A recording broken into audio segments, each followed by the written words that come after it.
Muito boa noite e a paz do Senhor Jesus Cristo a todos vocês que neste momento estão ansiosos, acredito eu, para ouvir a palavra do Senhor, para ouvir aquilo que o Espírito Santo tem para cada um de nós. E eu espero que o Espírito Santo realmente tenha acesso à minha vida, à tua vida, ao teu coração.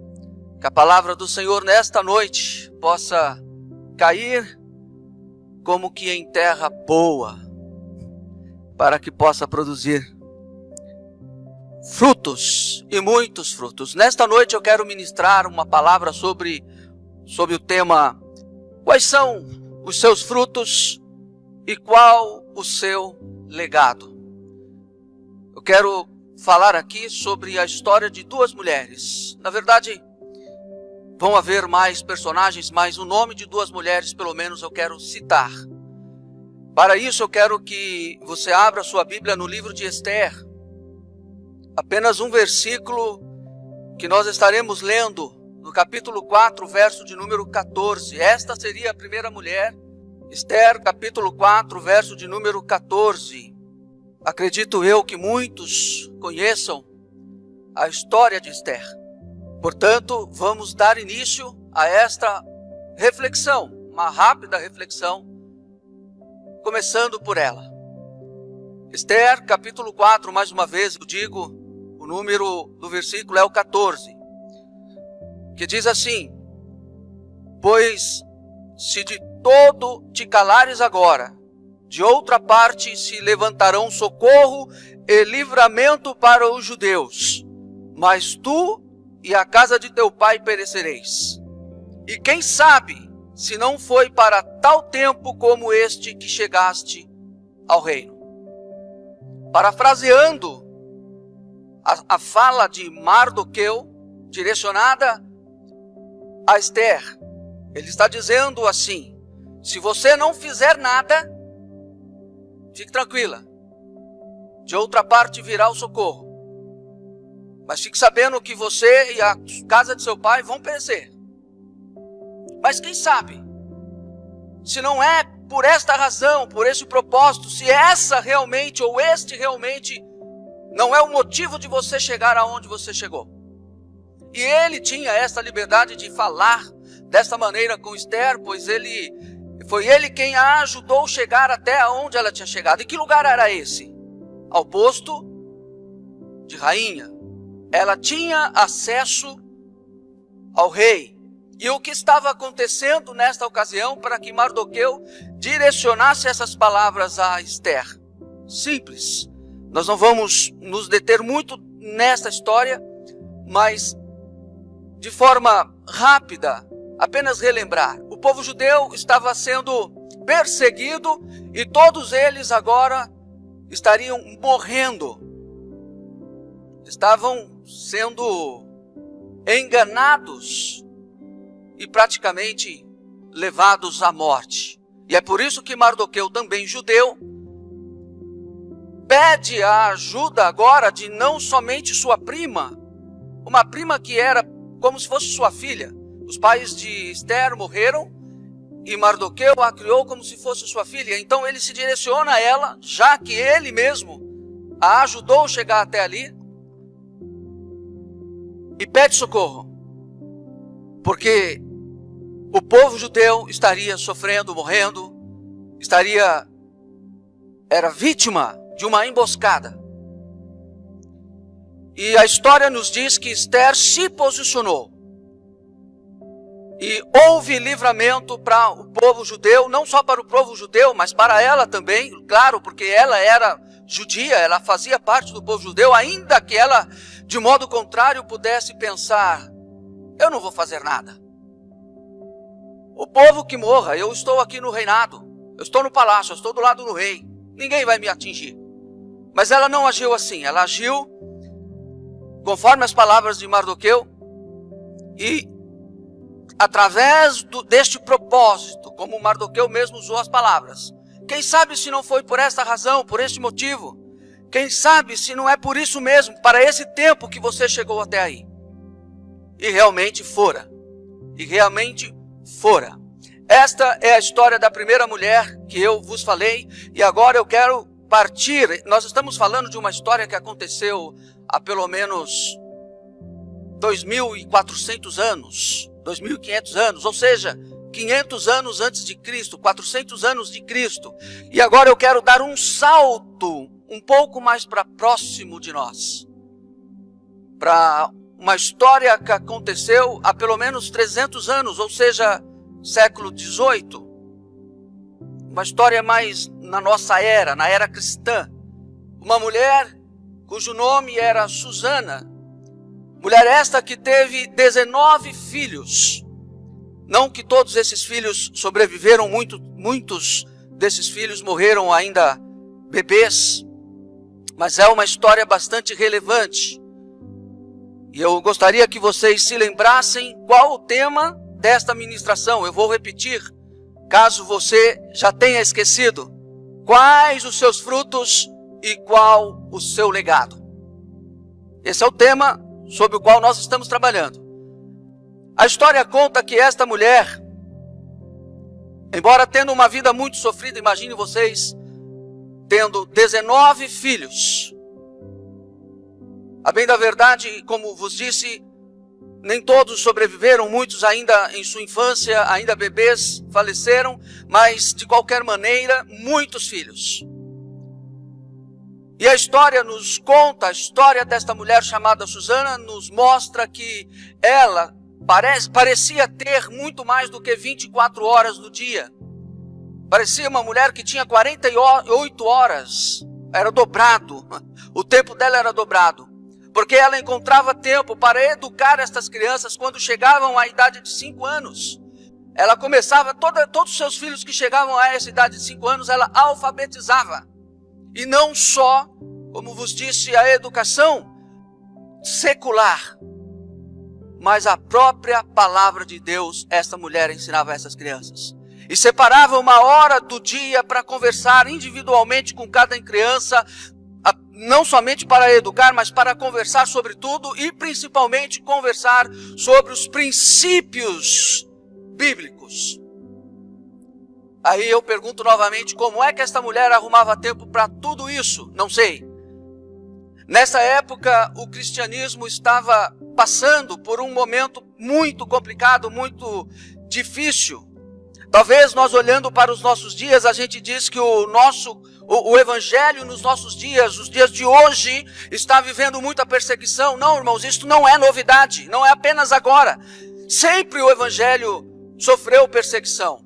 O povo de Israel, o povo judeu, perseguição a vida inteira. E agora na nossa era cristã, a mesma coisa. Quem sabe, quem conhece a história da igreja primitiva, um segmento que sofreu muita perseguição, e não era diferente nesta época desta mulher chamada Susana. Muitos filhos. E houve um fato muito interessante, e desses todos os filhos que ela teve, 2 se destacaram. E um deles, na idade de 5 anos ainda, a casa de Susana começou a incendiar-se. E se acabou no incêndio. Todos estão do lado de fora quando percebem que havia ainda uma criança no segundo andar. E correm para salvar essa criança, não sei de que maneira, a salvaram. E quando Susana pega essa criança em seus colos, ela cita uma palavra que está lá no livro de Zacarias: um tição tirado do fogo. Ou seja, era um milagre de Deus essa criança sair viva daquele lugar. Essa criança chama-se John Wesley, portanto, filho de Susana Wesley. Susana não foi uma mulher que, digamos, uma grande pregadora, uma grande escritora. Não. Qual o legado, ou qual o chamado, qual o propósito que ela seguiu com toda a sua garra em toda a sua vida? O legado, ou o chamado, ou a missão de ser mãe. Ela foi a melhor mãe. Não importa toda a situação ao seu redor que era difícil. Só em pensar no número de filhos a gente já se arrepia. Mas ela fez valer o seu papel de mãe. E por assim dizer, esse seu filho, junto com Charles, que era seu irmão, Charles Wesley, já crescidos, como eu falei, o cristianismo na Europa, na Inglaterra, estava definhado, mas pelo ministério desses dois rapazes, Charles Wesley e John Wesley, o evangelho na Inglaterra foi, de uma certa forma, revolucionado. Na Inglaterra, na Europa, chegando até os Estados Unidos, o cristianismo sendo jogado de lado, agora pelo propósito de Deus, através da vida de Susana, chega na vida de John Wesley e Charles Wesley. E nós poderíamos dizer, Charles Wesley, ele tem muitas canções mesmo. Você pode procurar na internet que você vai encontrar muitas canções. Os dois juntos são responsáveis por um movimento chamado, esse movimento que se deu na Europa, na Inglaterra, Estados Unidos, chegou até o Brasil. É um movimento chamado metodista. Talvez você nunca ouviu falar, eu vou falar para vocês agora, metodista wesleyana. Ou mesmo, porque vem do nome Wesley, wesleyana, ou mesmo metodista no Brasil. Agora a gente se aproximando um pouco mais, vocês vão entender onde eu quero chegar. Uma mulher que poderia ter parado, que poderia ter desistido, tamanha era a perseguição ao evangelho e a vida difícil de tantos os filhos, uma mulher que poderia ter largado de mão. Ela deu sequência, fez aquilo que estava em sua capacidade humana de fazer, que foi criar os seus filhos no evangelho, ensinando não somente, como eu falei, na questão educação, mas essas crianças aprendiam até mesmo outros idiomas. Quanto tempo que essa mulher não tinha? Eu acho que 24 horas eram poucas horas no dia. Mas essa é a realidade que a história nos conta. Mas por essa determinação, por esta bravura desta mulher, esses dois rapazes, pelo menos os dois, eu não conheço, eu não vou trazer toda a história, mas assim, falando, como eu disse, até mesmo de Esther, a gente falou de forma resumida toda a história de Esther. E a história desta mulher, que agora, na figura dos seus dois filhos, traz o movimento repetindo, chamado metodista wesleyana, o metodista do Brasil. Porque saiu da Inglaterra, da Europa, chegou nos Estados Unidos e chegou no Brasil. Agora eu quero nós estávamos falando de Esther há 2.500 anos, não é? E depois nós demos um salto, nos aproximamos a quase 300 anos. Agora eu quero chegar mais um pouquinho da gente. Chegar no ano de 1946. Século 20, nós estávamos no século lá para trás, chegamos no século 18, agora nós estamos no século 20, já a igreja metodista aqui no Brasil, John Wesley e Charles Wesley responsáveis pelo movimento metodista, mas todo o crédito, não vamos nos esquecer, de sua mãe, que não fora, como eu falei, uma grande pregadora, uma grande escritora, mas fora uma grande mãe. E agora, através desses dois rapazes, o movimento chega, como vos falei, aqui no Brasil, depois de anos. Mas aí, agora é que vocês vão entender aonde eu quero chegar. No ano de 1946, 3 rapazes saíram do movimento metodista, formando um outro movimento conhecido como Avivamento Bíblico. E, portanto, esse ministério, o Avivamento Bíblico, hoje tem 75 anos. Foi formado em 1946. Pessoas que saíram do movimento metodista, que era fruto de John Wesley e toda a sua família, vamos dizer assim, agora formam um movimento Avivamento Bíblico. Tá bom, pastor? E daí? Calma que a gente vai chegar lá. Por volta dos anos 70. A gente está se aproximando, não é? Eu fui lá antes de Cristo, agora nós estamos chegando, pertinho da gente. Por volta dos anos 70. Eu conheço muitas famílias, mas eu vou citar uma família. Uma família cujo sobrenome é Rodrigues, chega no avivamento bíblico. Uma família até mesmo formada ou criada na Assembleia de Deus, que é uma outra história, que tem um outro legado. Mas, por fim, no meio desta família encontrava-se um garotinho de 7, 8 anos, chamado, conhecido como hoje, Pastor Anísio, que é esse que vos fala. Lá pela idade de 7 anos, 8 anos, eu estava no avivamento bíblico. Lembrando, eu quero que vocês acompanhem o meu raciocínio. Movimento esse que saiu da Igreja Metodista Wesleyana, que veio dos Estados Unidos, que saiu lá da Inglaterra, lá no século XVIII, através do movimento feito, através da instrumentalidade de uma família, e principalmente, citando novamente os nomes, Susan Wesley, Charles Wesley, John Wesley. Nós chegamos bem próximo agora. E eu poderia até chegar mais próximo ainda. Dentre esta família, são muitas famílias que eu conheço dentro do avivamento bíblico. Mas eu vou citar esta família em especial porque é a minha, e eu posso dizer com propriedade. Dentro desta família, há pastores, há pessoas que são o que nós chamamos de levitas. Há pastores que pastoreiam igreja mesmo.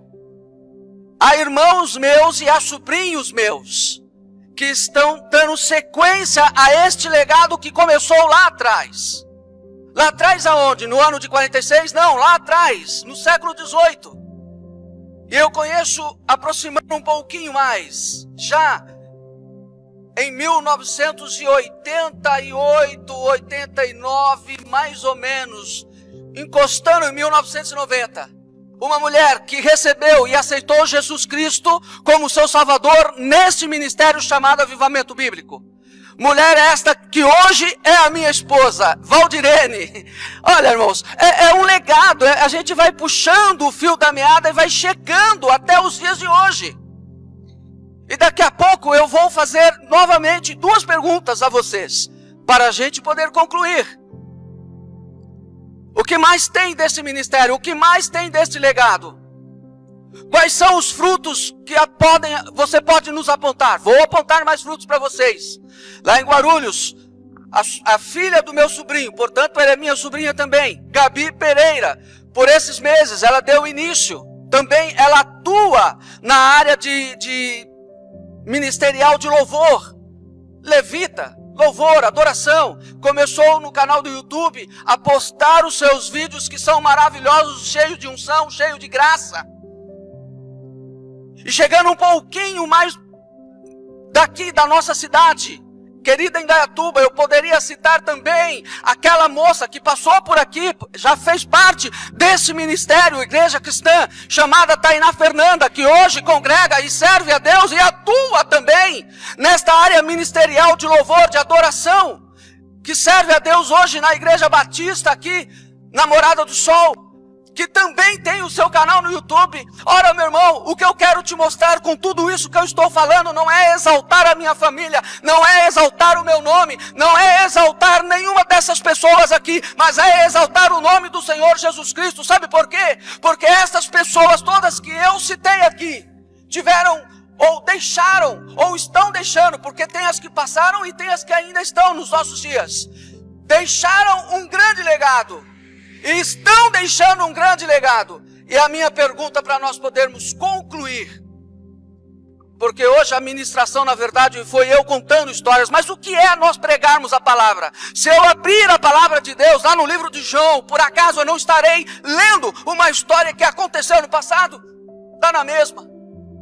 E história, a gente poderia citar, uma vez eu ministrei aqui nesse mesmo altar, falando sobre a igreja primitiva, e mostrei aqui um vídeo onde mostravam os cristãos sendo perseguidos, jogados na arena, sendo tragados por leões. E alguém disse para mim assim: pastor, são imagens muito difíceis, não pode mostrar isso. Mas como que não pode mostrar? É a nossa história. Se hoje nós somos igreja, é porque houve a igreja primitiva. A igreja primitiva é o nosso início. Então eu preciso conhecer, você precisa conhecer da história. Se nós não conhecermos, o que nós estamos fazendo aqui? se eu não conheço ou não sei o que foi que Jesus fez, por onde ele passou, quais os caminhos que ele trilhou, o que é que eu estou fazendo aqui?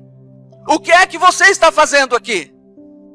Como eu disse, eu quero fazer duas perguntas para você, que é logicamente o que deu título a esta ministração.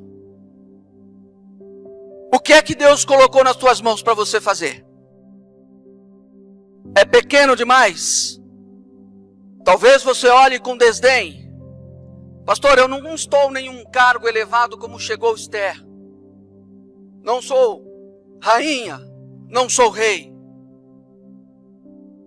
Mas quem sabe você é pai. Deus te colocou um legado como pai.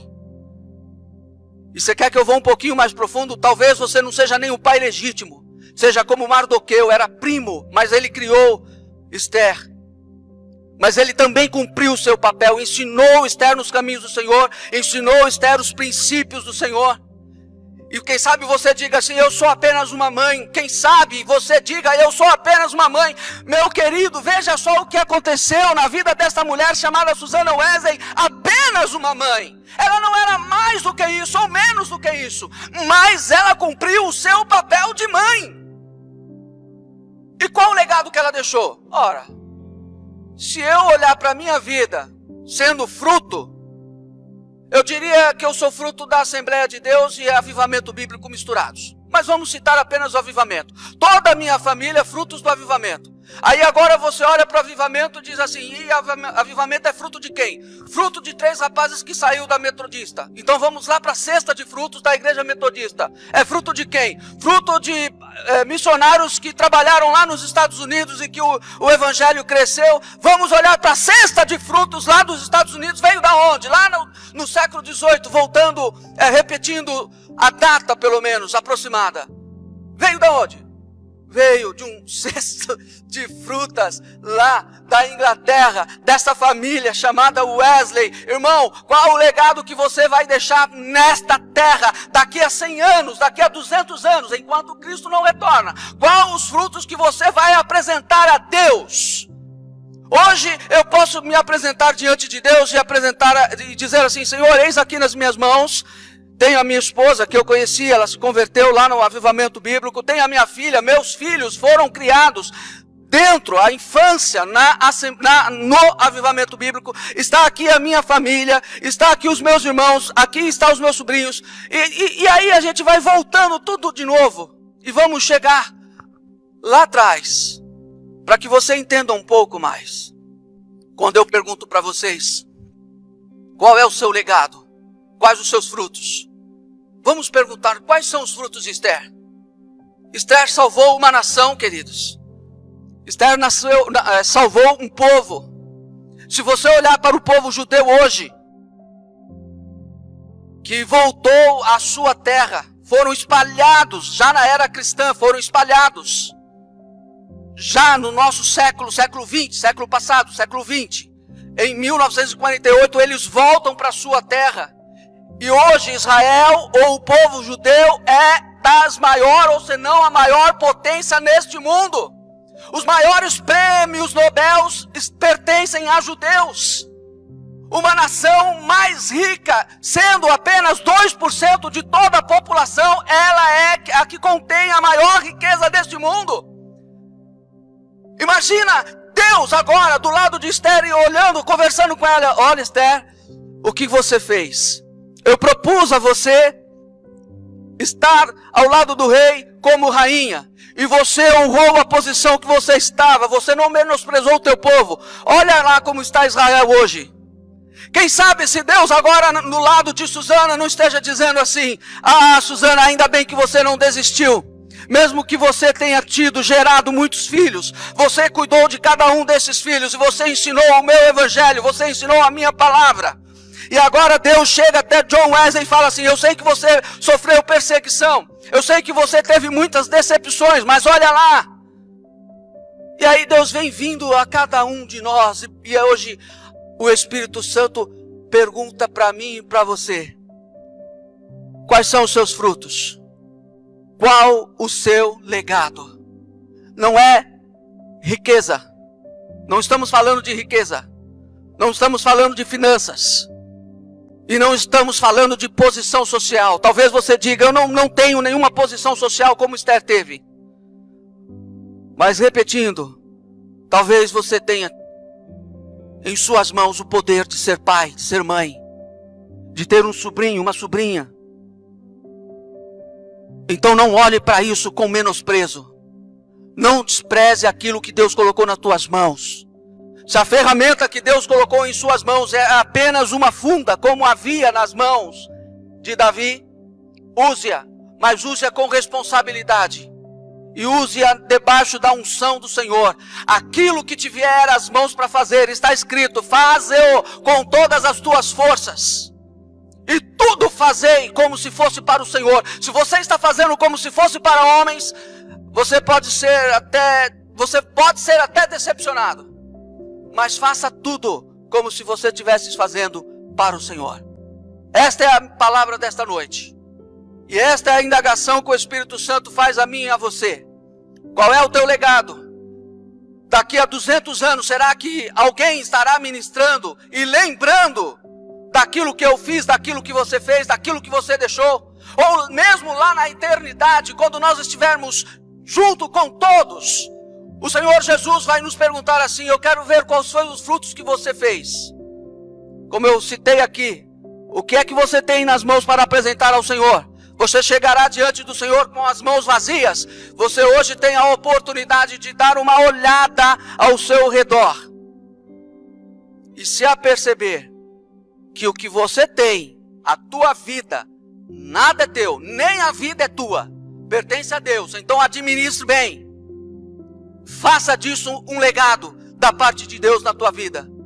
São essas as minhas palavras. E eu as encerro dizendo, ou indagando novamente, para que fique bem fixado na sua mente, no teu coração.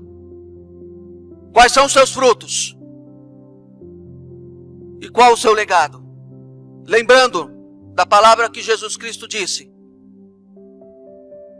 Pelos frutos, nós vamos conhecer a árvore. Que Deus nos abençoe, que Deus nos guarde, que Deus nos dê uma excelente noite, que todos nós tenhamos um final de semana abençoadíssimo. A família de vocês, todos sejam cheios da graça e da presença do Espírito Santo. Levante a sua mão comigo se você puder, coloque-a no teu coração se você quiser, e vamos agradecer a Deus. Pai querido, obrigado. Obrigado, Senhor, porque nós entendemos que Tu tens um propósito na vida de cada um. Nós podemos ser o menor aqui nessa terra. Nós podemos ser o menor na nossa família, assim como Davi, que foi desprezado. Todos seus irmãos estavam ali reunidos para saber qual deles que seria ungido. E ninguém se lembrou que havia um pequenino que estava lá no campo cuidando de ovelhas. Gideão, quando foi chamado e o Senhor disse a ele, varão valoroso, ele se colocou lá como, Senhor, como que eu sou tão valoroso assim? Eu sou o menor da minha casa, da minha família, a minha família é a menor família em Manassés. Então, Senhor, eu quero dizer, não importa qual o nosso tamanho, importa saber qual é o chamado que o Senhor tem para a minha vida, se é ministerial, se é no mundo secular, se é como um pai, como uma mãe, se é como um tio, como uma tia, como um amigo, até mesmo um amigo. Eu quero esse chamado, eu quero receber esse chamado na minha vida com toda a garra, com toda a coragem, com toda a valentia. E não será Satanás quem vai roubar da minha vida e da vida de nenhum desse que está orando junto comigo, que está clamando a Ti junto comigo. E neste clamor, Senhor, a gente aproveita para Te agradecer, porque essas pessoas todas que nós citamos foram pessoas valiosas na história, e que no futuro, Senhor, nosso nome também esteja nos anais da história, mas não para que nosso nome seja glorificado, e sim para que o Teu Evangelho possa continuar valendo nessa terra, porque há aqueles, Senhor, que acham que estão vencendo, lutando contra o Teu Evangelho, mas como eu citei lá no início, Senhor, o Evangelho sofre perseguições toda a vida. Então não é hoje que nós vamos desistir, não é hoje que nós vamos baixar a guarda, não é hoje que nós vamos abandonar e deixar de levantar a nossa bandeira. Não, ao contrário disso, nós vamos levantar a nossa bandeira e dizer: Jeová Nissi, o Senhor é a nossa bandeira. Que eu possa entender este chamado teu na minha vida. Que esta irmã que está me ouvindo agora possa entender o teu chamado, a tua missão, o teu propósito. E fazendo as perguntas de Mardoqueu, Senhor, para encerrar esta oração. Quem sabe se não foi para esse momento que Deus te colocou aí. Quem sabe que se não foi por esse propósito que você está nesta posição. Posição privilegiada como a de Esther, ou não, você tem uma missão e Deus tem um propósito para cumprir através da tua vida e da minha vida. Senhor, obrigado por isso, obrigado porque o Senhor nos escolheu, porque o Senhor nos amou primeiro, obrigado porque o Senhor se entregou na cruz do Calvário. Essa é a nossa oração, essa é a nossa petição. Amém e graças a Deus.